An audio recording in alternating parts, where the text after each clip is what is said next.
Hello, Zemalf here, and in this video I'll be reading a book, Father of the Niben, from Skyrim. You can find all the books I have read in the Books of Skyrim playlist. The link is in the video description. Father of the Niben, translated and with commentary by Florin Jalil. Introduction. Writing the biography of anyone is a challenge. Usually the problem lies in assessing one's sources, comparing the prejudices of one chronicle versus another. For King Yarth, I have been told, in writing his well-regarded series on the Wolf Queen of Solitude, used over 100 contemporary narratives. I cannot complain about my task having a similar issue. There is but one record of the man called Topal the Pilot, the earliest known Altmer explorer of Tamriel. Only 4 short verse fragments of the epic Father of the Niben have survived to present day, but they offer an interesting if controversial look at the middle Merethic era when Topal the Pilot may have sailed the seas around Tamriel. Though Father of the Niben is the only written record of Topal the Pilot's voyages, it is not the only proof of his existence. Among the treasures of the great crystal tower of Sunset Isle are his crude but fascinating maps, his legacy to all Tamriel. The translation of the Altmeri Udhendra Nibenu, Father of the Niben, is my own, and I accept that other scholars may disagree with some of my choice of words.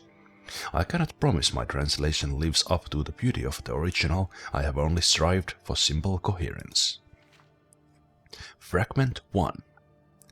Second ship, the Pasquinel, manned by pilot Ilio, was to follow the southern pointing waystone, and the third, the Niben, manned by pilot Topal, was to follow the northeast pointing waystone.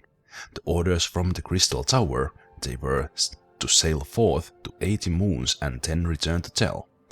Only Niben returned to first hold, laden high with gold and spice and fur and strange creatures, dead and alive. Though alas, old Ehnofei Topal never found, he told the tales of the lands he had visited to the wonderment of all. For 66 days and nights he sailed over crashing waves of dire intent, past whirlpools, through mist that burned like fire, until he reached the mouth of a great bay, and he landed on a sun-kissed meadow of gentle dells. As he and his men rested, there came a fearsome howl, and hideous orc streamed forth from the murky glen, cannibal teeth clogged with gore. For centuries, strange crystalline walls were unearthed at the sites of ancient Altmer shipwrecks and docks, peculiar artifacts of the Merethic and Dawn eras that puzzled our collists until it was demonstrated that each had a tendency to rotate on its axis in a specific direction. There were 3 varieties, one that pointed southward, one that pointed northeast, and one that pointed northwest. It is not understood how they work, but they seemed attuned to particular lines of power. These are the waystones of the fragment, which each of the pilots used to point their craft in the direction they were assigned to go. A ship with a name not mentioned in the fragment took his vessel northwest towards Thras and Yokuda. The Pasquinel took the southern waystone and must have sailed down towards Biandonea. Topal and his northeast waystone found the mainland of Tamriel. It is clear from this fragment that the 3 ships were assigned to find a passage back to old Ehnofei, so that the Altmer now living in Somerset could learn what became of their old homeland. As this book is intended to be a study of Topal the Pilot, there is scarcely room to dedicate to different theories of the Altmeri exodus from old Ehnofei. If I were using this poem as my only source, I would have to agree with the scholars who believe in the tradition that several ships left old Ehnofei and were caught in a storm. Those who survived found their way to Somerset Isle, but without their waystones, they did not know what direction their homeland was. After all, what other explanation is there for 3 ships heading in 3 opposite directions to find a place? Naturally, only one of the ships returned, and we do not know if either or both of the other two found old Enofe or perished at the sea, or at the hands of ancient Biandonians, Sloth or Yokudans. We must assume, unless we think the Altmer felt particularly idiotic, that at least one of them must have been pointing in the right direction. It may well have been even Topal, but he simply did not go northeast far enough. So, Topal setting sail from first hold heads northeast, which coincidentally is the longest one can travel along the Abyssinian Sea without striking land of any kind. Had he travelled straight east, he would have struck the mainland somewhere in what is now the Colovian west of Cyrodiil in a few weeks. Had he travelled southeast, he might have reached the hump of Whalenwood in a few days. But our pilot, judging by his own and our modern maps, sailed in a straight line northeast through the Abyssinian Sea and into the Iliac Bay, before touching ground somewhere near present-day Anticlear in 2 months' time. The rolling verdant hills of southern High Rock are unmistakable in this verse, recognizable to anyone who has been there. The question, of course, is what is to be made of this apparent reference to orcs occupying the region? Tradition has it that the orcs were not born until the Altmer had settled in the mainland, that they sprung up as a distinct race following the famous battle between Trinimac and Boethiath at the time of Resdain. It is possible that the tradition is wrong. Perhaps the orcs were an aboriginal tribe predating the Altmeri colonization. Perhaps these were a cursed folk, Orosimer in the Altmeris, the same word for orc, of a different kind, whose name was to be given to orcs in a different era. It is regrettable that the fragment ends here, for more clues to the truth are undoubtedly lost. What's missing between the first and the second is appreciable. It must be more than 80 months that have passed, because Topal is on the opposite side of mainland Tamriel now, attempting to sail southwest to return to Firsthold after his failure at finding old Enofe. Fragment 2. No passage westward could be found in the steely cliffs that jutted up like giant's jaw, so the Niben sailed south. As it passed a sandy, forested island that promised sanctuary and peace, the crew cheered in joy. Then exultation turned to terror as a great shadow rose from the trees on leathered wings like an unfurling cape. The great bat lizard was large as the ship, but good pilot Topal merely raised his bow and struck it in its head. As it fell, he asked, "Bosun, do you think it's dead?" And before it struck the white-bearded waves, he shot once more. It's hard to be certain. And so for another 40 days, and 6 the Niben sailed south. We can see that in addition to Topal's prowess as a navigator, cartographer, survivalist and raconteur, he is a master of archery. It may be poetic license, of course, but we do have archaeological proof that the Merethic Altmer were sophisticated archers.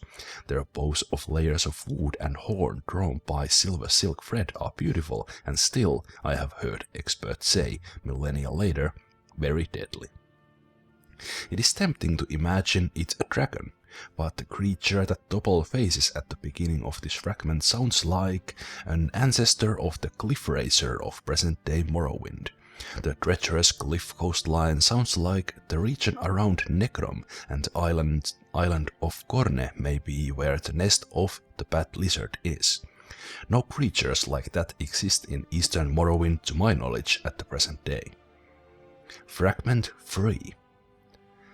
The fetid, evil swamplands and their human lizards retreated to the east, and Topal and his men's hearts were greatly gladdened by the sight of diamond-blue, pure, sweet ocean.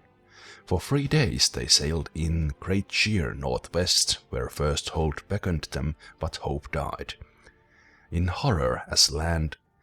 Hope died in horror as land like a blocking shield rose before them. Topal the pilot was so wroth and consulted the maps he had faithfully drawn to see whether best to go south, where the continent must end, or take the river that snaked through a passage north. "North," cried he to his sad men, "north we go, now! Fear not, north!" Tracing Topal's movements, we see that he has skirted the edge of Morrowind and delved into southern Blackmarsh, seemingly determined to follow his waystone as best as he can. The swamp he is leaving is probably near present-day Gideon. Knowing what we know now about Topal's personality, we can understand his frustration in the bay between Blackmarsh and elsewhere. Here is a man who follows his orders explicitly and knows that he should have been going southeast through riverways to reach Firsthold.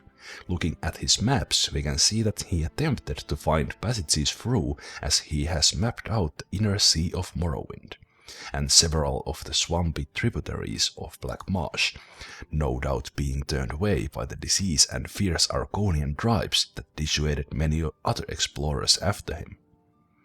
With a modern map of Tamriel in hand, we can see that he makes the wrong choice in electing to go northeast instead of pushing southward. He could not have known then that what he perceived to be the endless mainland was only a jutting peninsula. He only knew that he had traveled too far southward already, and so he made a smart but incorrect decision to go up the river. It is ironic that this great miscalculation would today bear his mark of history. The bay he thought was an endless ocean is now known as Topal Bay, and the river that took him astray shares the name of his boat, the Niben River. Fragment 4. The cat demons of 4 legs and 2 ran the river's length, always keeping the boat in their green-eyed sight, hissing and spitting and roaring with rage. But the sailors never had to brave the shores, for fruit trees welcomed them, dropping their arms down to the river's edge as if to embrace the mare, and the men took the fruit quickly before the cats could pounce. For 11 days they travelled north until they came to a crystalline lake and 8 islands of surpassing beauty and peace. Brilliant, flightful creatures of glorious colors greeted them in Altmeri language, making the mare wonder until they understood they were only calling back the word they were speaking without understanding it, and then the sailors laughed. Topal the pilot was enchanted with the islands and the feathered men who lived there. There the Niben stayed for a moon, and the bird men learned how to speak their own words, and with talent feet to write. In joy for their new knowledge they made Topal their lord, giving him their islands for the gift. Topal said he would return some day, but first he must find the passage east to Firsthold, so far away. This last fragment is bittersweet for a number of reasons. We know that these strange, friendly, feathered people the pilot encounters will be lost. In fact, this poem is the only one where mention is made of the bird creatures of Cyrodiil. The literacy that Topal gives them is evidently not enough to save them from their eventual fate, likely at the hands of the cat demons, who we may assume are ancient Khajiit. We know that Topal and his crew never find a route from the 8 islands which are the modern-day Imperial City through to the Iliac Bay. His maps tell the tale where this lost poem cannot. We see his hand as he traces his route up the Niben to Lake Rumare, and after attempting a few tributaries which do not lead him where he wants to go, we can imagine Topal's frustration, and that of his long-suffering crew, as they return back down the Niben to Topal Bay. There they evidently discovered their earlier mistake, for we see that they passed the peninsula of Elsewhere. Eventually they travelled along its coastline past the shores of Valenwood, and eventually home. Usually epic tales end with a happy ending, but this one begins with one, and the means to which it was accomplished is lost. Besides the extraordinary bird creatures of present-day Cyrodiil, we have caught glimpses of ancient orcs, perhaps, ancient cliff racers, ancient Argonians, and in this fragment, ancient Khajiit. Quite a history in a few lines of simple verse, all because a man failed to find his home and took all the wrong turns to retrace his steps back. And that was The Father of the Niben, translated and with commentary by Florin Jalil, read aloud by Zemalf from the game Skyrim. I hope you enjoyed this reading. I hope to see you in the next reading for more books from Skyrim. You can find the link to the playlist Books of Skyrim in the video description. See you next time. Take care. Bye bye.